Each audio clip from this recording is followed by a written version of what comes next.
नमस्कार, आप देख रहे हैं न्यूज 18। मैं हूं आपके साथ मेनका चौधरी और बड़ी खबर आज 69,000 प्राइमरी टीचर्स की भर्ती से जुड़ी हुई। इलाहाबाद हाईकोर्ट की डबल बेंच ने अहम फैसला सुनाया और फिर से मेरिट लिस्ट जारी करने का आदेश दे दिया।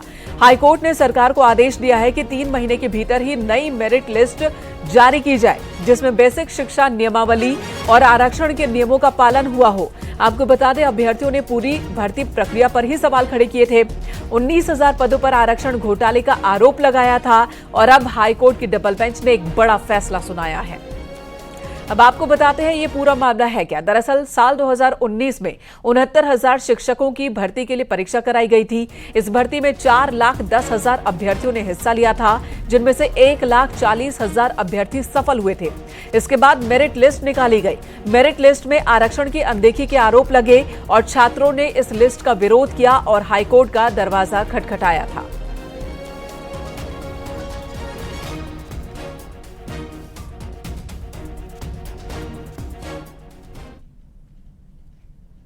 और केंद्रीय मंत्री अनुप्रिया पटेल ने हाईकोर्ट के इस फैसले का स्वागत किया। अनुप्रिया पटेल ने सोशल मीडिया पर पोस्ट कर हाईकोर्ट के फैसले का स्वागत किया और लिखा है कि खुद पिछड़ा वर्ग आयोग ने माना था कि भर्ती मामले में आरक्षण नियमों की अनदेखी हुई है।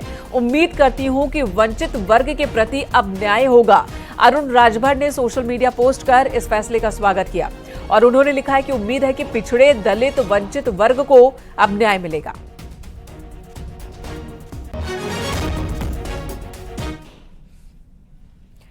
ग्रेटर नोएडा से बड़ी खबर। सूरजपुर में पुलिस और बदमाशों के बीच एनकाउंटर हुआ। पुलिस ने 3 बदमाशों को पकड़ा है। हीरा उर्फ छोटे, नितिन उर्फ मोगली और फरमान को पकड़ा गया, जबकि एक शातिर फरार हो गया। चेकिंग के दौरान बदमाशों से एनकाउंटर हुआ। बदमाशों के कब्जे से लूटे गए 78,000 रुपए, अवैध तमंचा, कारतूस और मोटरसाइकिल बरामद किया गया। साकीपुर में शराब के सेल्समैन से इन्होंने 2.5 लाख रुपए की लूट की थी।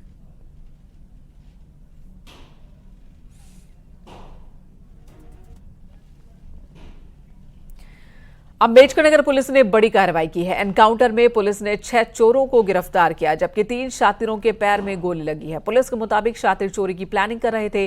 चोरों के पास से 1,54,000 कैश बरामद किया गया। चोरी का माल भी बरामद किया गया है।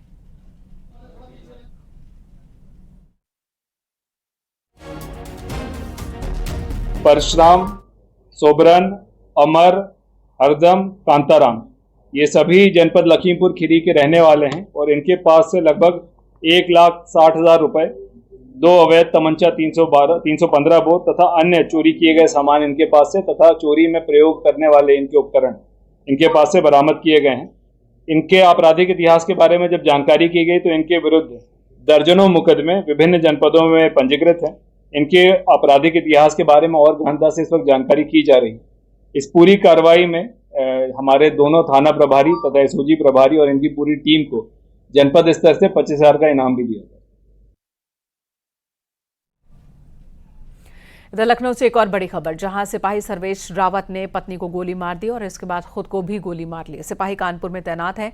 घरेलू विवाद की वजह से इस वारदात को उन्होंने अंजाम दिया। कृष्णानगर थाना क्षेत्र के आजाद नगर का ये मामला है।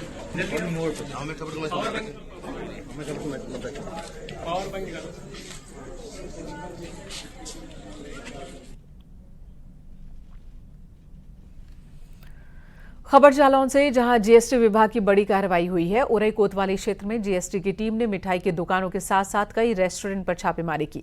जीएसटी के अधिकारियों ने दुकानों पर बिना बिल दिए सामान बेचने के मामले में ये कार्रवाई की है। साथ ही टीम ने दुकानों पर स्टॉक को भी चेक किया।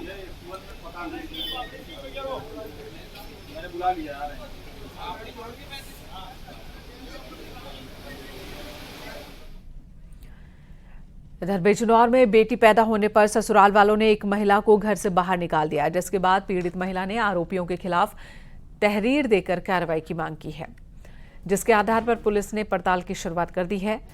धामपुर क्षेत्र के हुसैनपुर गांव का ये मामला है।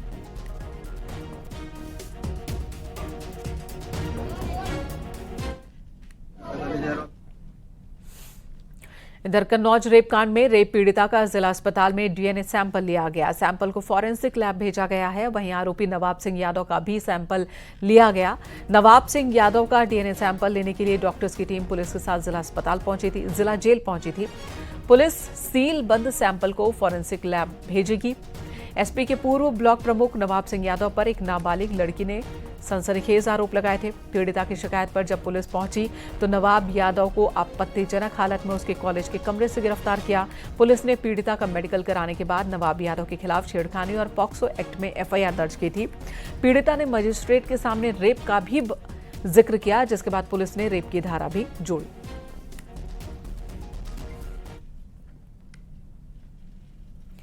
द मेरठ में स्वतंत्रता दिवस के मौके पर अराजक तत्वों ने तिरंगा रैली में फिलिस्तीन का झंडा फहराया। हिंदू संगठनों ने इसका विरोध जताया, जिसके बाद पुलिस हरकत में आई और वायरल वीडियो की जांच कर रही है।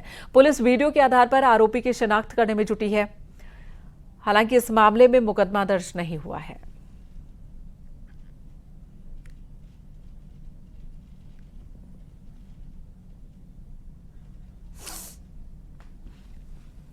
खबर बरेली से, जहां एक शख्स ने बुजुर्ग महिला पर घर में घुसकर जानलेवा हमला कर दिया। इतना ही नहीं, आरोपी ने परिवार को घर छोड़कर भाग जाने की धमकी दी है। इस घटना के बाद पुलिस ने आरोपी अली मोहम्मद को गिरफ्तार किया है। दरअसल पीड़ित परिवार ने पहले आरोपी की शिकायत की थी। शिकायत से बौखलाए आरोपी ने घर में घुसकर मारपीट की। सिरौली कस्बा का ये मामला है। पीड़ित परिवार के मुताबिक आरोपी कट्टर विचारों का है और जादू टोना भी करता है।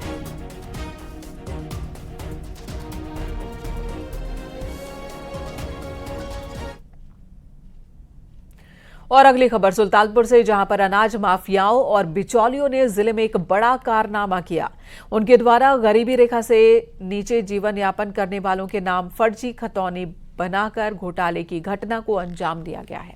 घोटाले का मामला लंबुआ तहसील के शिवगढ़ गांव का है। बिचौलियों और माफियाओं ने गरीबी रेखा से नीचे जीवन यापन करने वाले 109 भूमिहीनों और गरीबों की फर्जी खतौनी दिखाई और उनके नाम से हजारों क्विंटल धान बेच दिए गए। इस दौरान गरीबों के खाते में करोड़ों रुपए आए। प्रति किसान 1000 या 500 रुपए देकर बाकी रुपए इन्होंने खुद ही हड़प लिए। बहरहाल इस मामले में विपणन विभाग अनभिज्ञता जता रहा है। एडीएम ने जांच का भरोसा दिया है। आधार कार्ड लेके मांग के गए, शंकर मांगे थे। हाँ, उन मांग नहीं के बताए किस लिए? बताए क्या, बोले कि जौन पैसा आएगा तो हम कहे किस चीज का पैसा आएगा, तो कहें वो किसानी वाला। तो हमको क्या पता इस बारे में, हम पहली बार कभी किए नहीं थे इस बारे में बात। तो बोले कि अपना आधार कार्ड दे दो, पैसा आएगा तो निकलवा देना। हाँ, ये उसके बाद फिर पैसा आया तो निकलवा लेके गए, निकलवा के लेके आए। उसके बाद जब आप राशन लेने गए तो पता चला नाम कट गया। हाँ, राशन जब लेने गए तो पता लगा जहाँ नाम कट गया है राशन। गांव के लोग थे और कहाँ बाहर नहीं थे। क्या करते हैं वो लोग? यही धान के जो धंधा करते हैं, बिजनेस जो ले जाते हैं बेचने। तो कितनी जमीन है आप? जमीन 2 बीघा होगी बस, नहीं है। और लगभग कितने साल से आप लोग राशन ले रही हैं? राशन सिर्फ 3 साल हो गया। हमारा राशन कार्ड बना नहीं था, बाद में बनवाया गया था और हमारा राशन कार्ड नहीं था, बना नहीं रहे थे। परिवार में 6 लोग हैं, एक राशन कार्ड हमारे नाम से बस। इसमें इस तरह कोई शिकायत आई है और यदि इस तरह के प्रकरण कुछ हुए हैं तो निसंकोच निसंदेह इसमें जांच होगी। और आज ही एक दूसरी मीटिंग के संबंध में हमने आज बुलाया था डिप्टी आरएमओ को और हमारे जो भी पीसीएफ और अन्य जो एजेंसियां हैं, उन सबको मैंने ये डायरेक्शन दे दिया है कि जो भी खरीद हुई है पिछले वर्ष में और इस तरह की जो भी शिकायतें अगर आई हैं तो उसकी सघनता से जांच कर लें, देख लें कि कोई भी अपात्र व्यक्ति को इसमें किसी भी योजना का लाभ ना मिल सके। उधर लखनऊ में एक ज्वेलरी शोरूम में एक लड़का पिस्टल ताने नजर आया, जिसका वीडियो वायरल हो रहा है। बताया जा रहा है कि मामूली कहासुनी के बाद इस लड़के ने हथियार निकाल लिया। वायरल वीडियो गोमती नगर मिठाई वाले चौराहे के राजा ज्वेलर्स का बताया जा रहा है। वीडियो कब का है इसकी पुष्टि नहीं हुई है। वीडियो वायरल होने के बाद गोमती नगर पुलिस जांच में जुटी है। वहीं पीलीभीत में एक लड़के का सड़क पर पिस्टल लहराते हुए वीडियो वायरल हुआ। लड़के का नाम अनु है और वायरल वीडियो में अपने कमर में पिस्टल लटकाकर वो घूम रहा है और फिर हवा में लहराता हुआ भी दिख रहा है। इस पिस्टल को किसी ने वीडियो बनाया, उसका जो वीडियो अब वायरल हो रहा है। फिलहाल न्यूज़ 18 इस वीडियो की पुष्टि नहीं करता।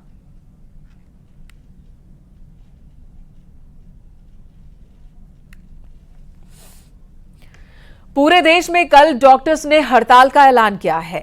आईएमए के आह्वान पर डॉक्टर्स ने हड़ताल का ऐलान किया। कल पूरे देश में बंद रहेंगी मेडिकल सेवाएं। अस्पतालों में सिर्फ इमरजेंसी सेवाएं ही चालू रहेंगी। अस्पताल में तोड़फोड़ पर आईएमए ने चिंता जताई है।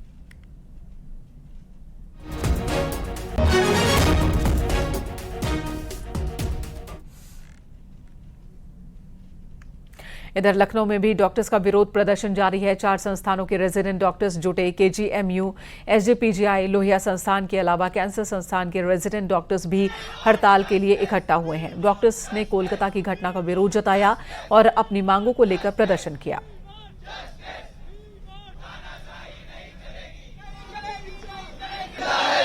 कोलकाता की घटना के बाद से ही देश भर में आक्रोश का माहौल है। हम इस वक्त लखनऊ के 10 नंबर चौराहे पर हैं, जहां पर बड़ी संख्या में जो डॉक्टर्स हैं वो यहां पर पहुंचे हुए हैं। इनकी जुबान पर एक ही चीज है, वी वांट जस्टिस, और जो भी कल्प्रिट है उसको फांसी दी जाए। आप देख रहे हैं यहाँ पर जो डॉक्टर्स हैं ये कई सारी संस्थाओं के डॉक्टर्स हैं। केजीएमयू हो गया, लोहिया संस्थान हो गया, एसजीपीजीआई और कैंसर इंस्टीट्यूट, इन सभी संस्थानों के डॉक्टर्स यहाँ 10 नंबर चौराहे पर आज जमा हुए हैं और इनके जुबान पर एक ही नारा है, वी वांट जस्टिस, यानी कि जो घटना हुई है उसमें इन्हें जल्द से जल्द न्याय मिले और जो डॉक्टर्स की सिक्योरिटी है वो इंश्योर हो। प्रयागराज में भी डॉक्टर्स का विरोध प्रदर्शन जारी है। मोतीलाल नेहरू राजकीय मेडिकल कॉलेज के जूनियर और सीनियर रेजिडेंट डॉक्टर्स ने विरोध प्रदर्शन किया। ये प्रदर्शन का 5वां दिन है। इमरजेंसी सेवाओं को छोड़ अन्य स्वास्थ्य सेवाओं का बहिष्कार किया गया। दोषियों के खिलाफ कड़ी कार्रवाई की मांग की जा रही है। आज शाम प्रदर्शनकारी कैंडल मार्च भी इन्होंने निकाला। हमारा एकदम पीसफुली है। नाराजगी बस इसी बात की है कि जो हमारे साथ हुआ, 3000-4000 की मौत आके वहाँ पे तोड़फोड़ कर दी है। हमने लोगों को किसी का नुकसान पहुँचाया नहीं, तो हमारा नुकसान क्यों पहुँचाया जा रहा है। जो भी हमारे साथी के साथ हुआ है वो बहुत निंदनीय है, वैसा नहीं होना चाहिए। बस हम इतना चाहते हैं कि जल्दी से जल्दी कार्रवाई हो, जो भी कल्प्रिट है उसको सामने लाया जाए, सरकार हमारा साथ दे, जो कुछ भी हो सकता है जल्दी से जल्द हो। ये स्ट्राइक बस उसी के लिए है।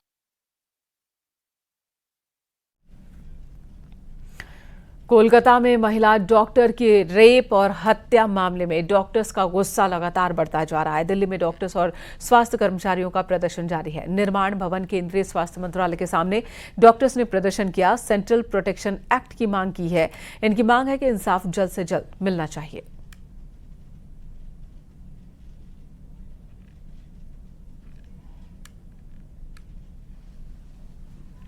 इसी बीच सियासत और बयानबाजी भी जारी है। पूर्व कैबिनेट मंत्री स्मृति ईरानी ने इस मसले पर क्या कहा है, आपको सुनाते हैं। कितना बड़ा है अस्पताल में, ये किसने डिसीजन लिया, वो कौन है पुलिस में जिसने इस महिला के माता पिता को फोन कर कर ये कहा कि लड़की ने आत्महत्या की है। उस ऑफिसर के खिलाफ अब तक क्या कार्रवाई हुई है। उस ऑफिसर को किसने निर्देश दिया, इंस्ट्रक्शन दिया कि वो लड़की के माता पिता को ये कहें कि सुसाइड हुआ है। वो ऑफिसर और उसका अगर सुपीरियर ऑफिसर है तो वो इस निष्कर्ष पर कैसे पहुंचे, और अगर किसी के इशारे पर पहुंचे तो वो व्यक्ति कौन है।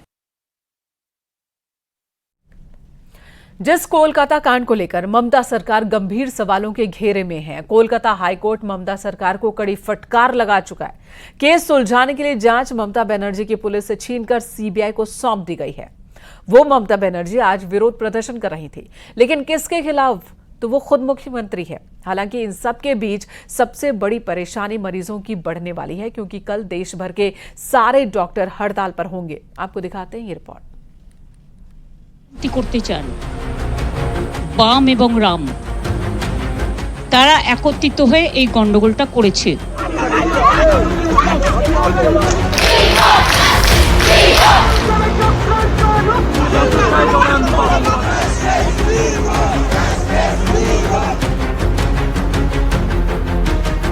कोलकाता रेप कांड को लेकर आरजी कर मेडिकल कॉलेज में हुए हंगामे के बाद ममता बनर्जी की ये पहली प्रतिक्रिया थी।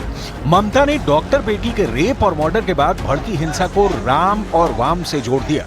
ममता बनर्जी का कहना है कि मेडिकल कॉलेज में जो हिंसा हुई उसके पीछे बीजेपी और लेफ्ट जैसी पार्टियों की राजनीतिक साजिश थी। ममता के इस बयान के बाद बीजेपी ने उन पर तीखा प्रहार किया। केंद्रीय मंत्री गिरिराज सिंह ने कहा कि ममता बनर्जी ने भगवान राम के लिए अपशब्दों का प्रयोग किया है जो बर्दाश्त नहीं किया जा सकता। उन्होंने कहा कि बंगाल में अन्याय रूपी रावण, ताड़का और शूर्पणखा का वध होना तय है। वहीं संत समाज ने भी ममता के इस बयान पर नाराजगी जताई है। ছাত্র ছাত্রীদের কোনো দোষ দিচ্ছি না, বহিরাগত কিছু রাজনৈতিক লোক যারা বাংলায় অশান্তি করতে চান, বাম এবং রাম, তারা একত্রিত হয়ে এই গন্ডগোলটা করেছে। আমার সবচেয়ে খারাপ লাগছে কি জানেন, बंगाल में अन्याय रूपी रावण, ताड़का, सुपनेखा का वध होना तय है। राम सद्भाव के प्रतीक हैं। आप माटी और मानुष भूल चुकी है। ममता बनर्जी ने बंगाल में हुई जिस हिंसा को बीजेपी और लेफ्ट से जोड़ा, जिसके लिए वो भगवान राम के नाम को भी विवादों में डालने से पीछे नहीं हटी, उस हिंसा को लेकर अब वो खुद सवालों में हैं, क्योंकि विपक्षी पार्टियां खुलकर ये आरोप लगा रही हैं कि आरजी मेडिकल कॉलेज में तोड़फोड़ करने वाले टीएमसी के गुंडे थे। ममता बनर्जी अपने सियासी फायदे के लिए आरोपियों और पुलिस के गठजोड़ पर पर्दा डालने की कोशिश कर रही हैं। क्या अब लड़की के बलात्कार के लिए, उसके इंसाफ के लिए हिंदुस्तान की जनता तभी आवाज उठाएगी उस लड़की की और उस प्रदेश की पॉलिटिक्स को देखकर? और अगर ममता जी को लेफ्ट विंग से इतनी ही परेशानी है तो इंडिया अलायंस छोड़ दें। उसके लिए कार्रवाई होनी चाहिए। और ममता बनर्जी जी खुद मुख्यमंत्री, महिला मुख्यमंत्री हैं। आप उससे उम्मीद नहीं करोगे कि वो तो करेंगी कार्रवाई, लेकिन भारतीय जनता पार्टी के लोग राजनीति न करें। ममता विपक्षी पार्टियों के निशाने पर हैं। उनके इस्तीफे की मांग हो रही है, लेकिन सवालों में घिरी ममता बनर्जी सवालों के जवाब सवालों से ही दे रही हैं। ये ममता बनर्जी का इंसाफ है। वो ट्रेनी डॉक्टर के लिए न्याय की मांग कर रहे डॉक्टरों को दंगाई बता देती हैं। ये कह देती हैं कि पश्चिम बंगाल को बांग्लादेश बनाने की कोशिश हो रही है। रेप और मर्डर की घटना को सुसाइड बताने वाली पश्चिम बंगाल की पुलिस के लिए एक शब्द नहीं बोलती, उल्टा उसे बेस्ट पुलिस बताती है। और जिन ममता बनर्जी पर मुख्यमंत्री होने के नाते पूरे प्रदेश की जिम्मेदारी है, गृह विभाग खुद ममता बनर्जी के पास होने के नाते उन पर प्रदेश की कानून व्यवस्था की भी जिम्मेदारी है। लेकिन जब उनसे पूछा जाता है कि आरोपियों को कौन बचा रहा है, क्यों इतने दिन बीत जाने के बावजूद पुलिस मामले की तह तक नहीं पहुंच पाई, तो वो धरने पर बैठने, पद यात्रा निकालने लगती है। बड़ी बात यह है कि कोलकाता में ट्रेनी डॉक्टर के साथ हैवानियत को लेकर अब देश भर से आवाजें उठ रही हैं।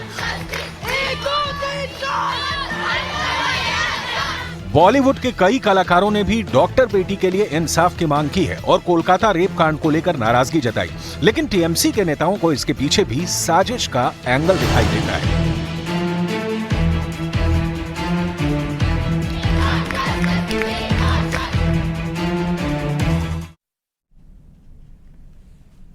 खबर बस्ती से, जहां रिश्ते शर्मसार हो गए। चाचा पर भतीजी से रेप का आरोप लगा।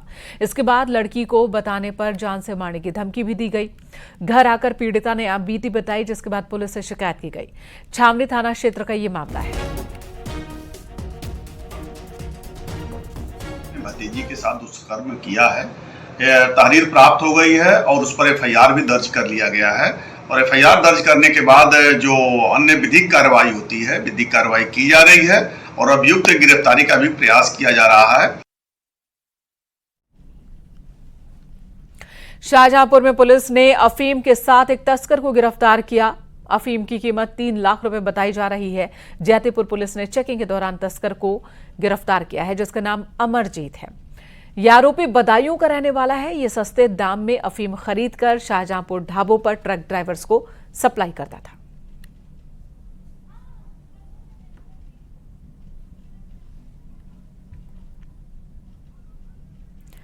उधर आगरा में कपड़ा चोर की करतूत सीसीटीवी में रिकॉर्ड हुई है। पार्श्वनाथ प्रेरणा सोसाइटी का यह मामला है। एक चोर स्कूटी से आता है, डिग्गी खोलता है, फिर कान पर मोबाइल लगाए हुए एक घर के गेट के बाहर पहुंचता है, फिर गेट पर टंगे कपड़े उठाकर फरार हो जाता है।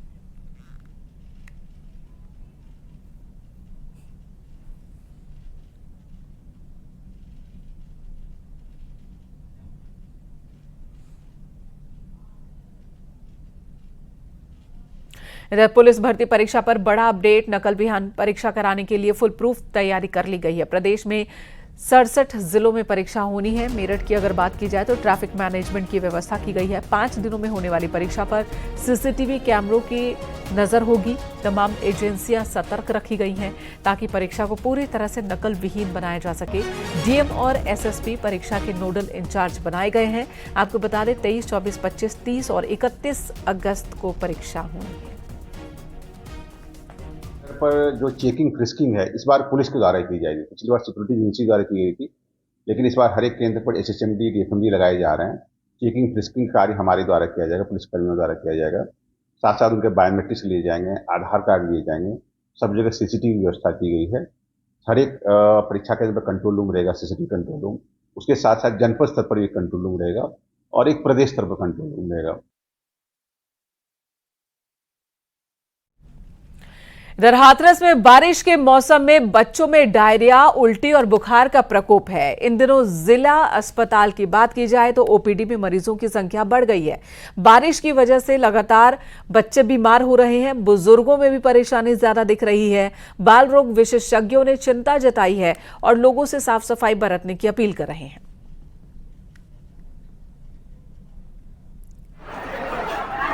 बच्चे को क्या परेशानी हो गई है? कब से?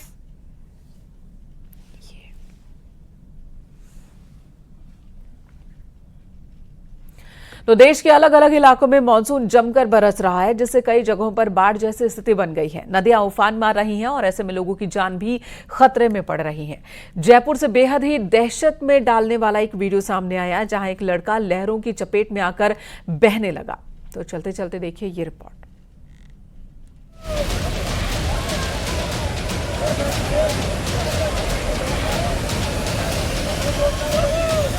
लहरों का कोहराम, मुश्किल में इंसान की जान। देश के कई इलाके बाढ़ और बारिश की चपेट में हैं। लहरों का प्रचंड वेग रास्ता रोक रहा है।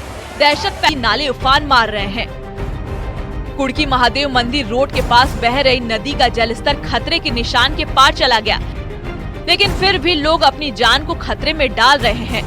तस्वीरों में दिख रहा है कि नदी पर बनी पुलिया गायब है, लेकिन ये बाइक सवार पुलिया को पार करने की जिद पर बैठा और यही इसके लिए मुश्किल बन गई। नदी के दूसरे छोर पर कई लोग खड़े हैं। किसी ने वहां से गुजरने की हिम्मत नहीं दिखाई, लेकिन ये लड़का गलती कर बैठा। वो बाइक के साथ धीरे धीरे आगे बढ़ रहा था। उसने सोचा कि नदी को आसानी से पार कर लेगा, लेकिन यही उसकी सबसे बड़ी भूल साबित हुई। उसकी बाइक बीच में ही रुक गई। वो उसे संभालने लगा, लेकिन लहरों के आगे उसका भी जोर नहीं चला। इस तरह बाइक पर उसका नियंत्रण नहीं रहा। बाइक गिर गई और तेज बहाव में बह गई और बाद में बाइक ने जल समाधि ले ली। बाइक सवार ने किसी तरह अपनी जान बचा ली। Bureau report, news 18।